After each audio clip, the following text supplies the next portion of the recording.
Hello and welcome to grade 6. So I'm just going to go through basic Google Classroom with a couple of different example quizzes and whatever that I can show you how to use this platform. So this is how you're going to see it. I sort of made a classroom and joined it myself as a student. So we have all the different things that I've posted in just a regular line here, and so as I post new things, they'll just come to the top, sort of like a Twitter feed or something.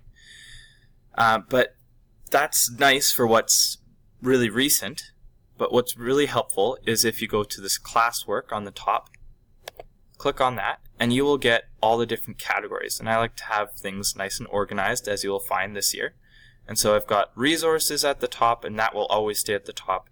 And for the purpose of this, I have 3 different categories, but those will probably be chapters or topics that we cover in math or social or science or whatever. So whatever units, chapters, or topics will be the headings, and then we'll have maybe formative questions like this one. So if I click on that and click View Question, it'll show up like this. What is your favorite color? And then all you have to do is type in your favorite color, yellow, and make sure you press Hand In.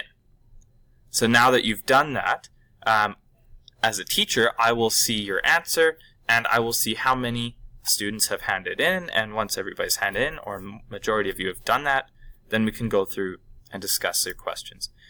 Sometimes I will allow you to edit your answers, sometimes I won't, but you'll see that option right here. Secondly, you can also see classmates' answers, and so other classmates will show up here, and you can click on their name, and then you can look at their answer, and you can reply saying, "Wow, I never knew that about you." So you can respond to them and have discussions. This is meant for discussions and for talking about their answers, not for playing around. So as the teacher, I can always block you from being able to, like specifically you, one student, block you from answering and replying to anyone else for maybe I do it for a month, or maybe I do it for the full year, depending on how many times you abuse this. So take this seriously, and it's a pretty cool tool. Now let's take a look at the other 2 categories. This one is probably the most common one that we'll see in all of our different subjects. So let's go to assignment. And what you also might notice here is the gray ones are ones that are done. So we've already completed those, so don't need to worry about them. But all the colorful ones, we still need to deal with. So let's view assignment here. And luckily, you have this little pop-up saying add or create files. So let's do that, because in the assignment, it says we have to attach the PowerPoint below. So let's go here, add or create.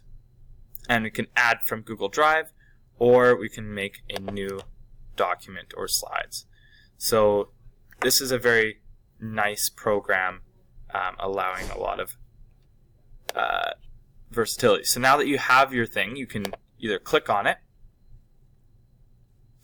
and start to make a nice title, add pictures, etc.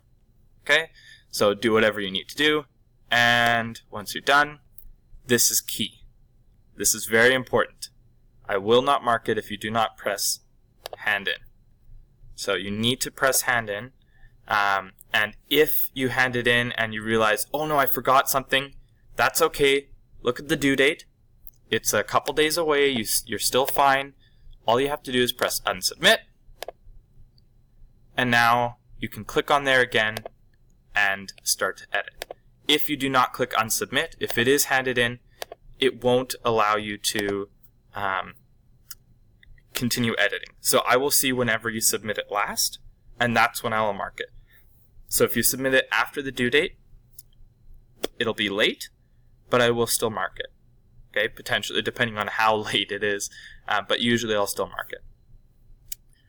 Okay, so we have finished that assignment. Oops. You can post this I will probably get rid of for you guys, but we'll see. Here are some quizzes. So this is really exciting for me. I love using this.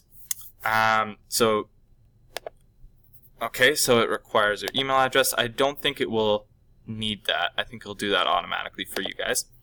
But here you would just do as it says. So, oops, I forgot capitals. There you go. So do as it says. So name, last, comma, first name.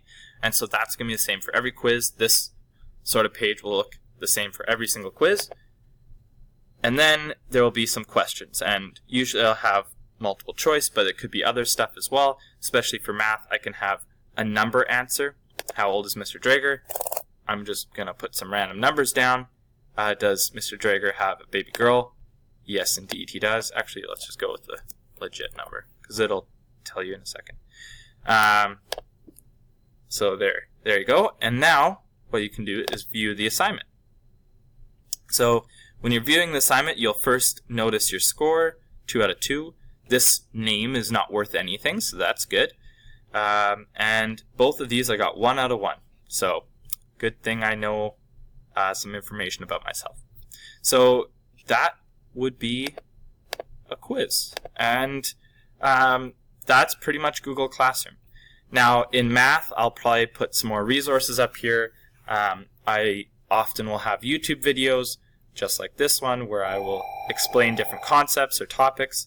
And we'll see as the year goes on how we split up all 3 of these different usages. But you will see each one of these at some point. So, welcome to grade 6, and good luck.